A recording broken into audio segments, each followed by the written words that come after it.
Hey, what's going on? Hey, listen, if you're trying to become a successful jeweler, there are two major things that you have to have in place if you want to become successful in this industry.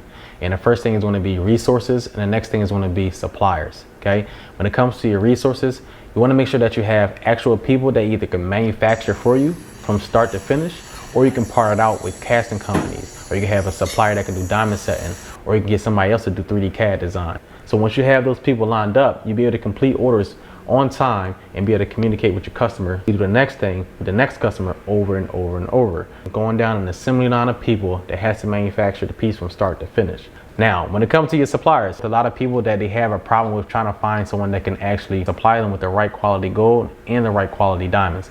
Hey, a lot of people make mistakes buying diamonds from people. They was either lied to, they purchased the wrong quality. Like, there's a few things that you have to worry about. So you're going to have to find these specific people that can supply you with these things, because once you complete that job and your client gets it, 9 times out of 10, they're either going to have the piece checked out and it has to be exactly what you promoted to them. Diamonds. So you want to make sure that you're getting the right quality gold and the right quality diamonds. So like I said, very important to become successful.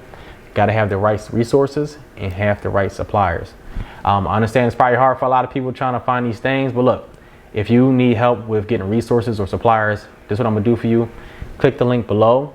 You can get access to our full list of resources and suppliers so that you guys can become successful and start building your businesses. One thing is, you don't want to do this alone, and I try to tell a lot of people, once you build your team, and listen, just because you work with other people to do certain parts of your business doesn't mean that they're not a part of your team. That company is a part of your team. So if you send something to go get casted and you're coming back, you can do the finish and polish it. That's completely fine.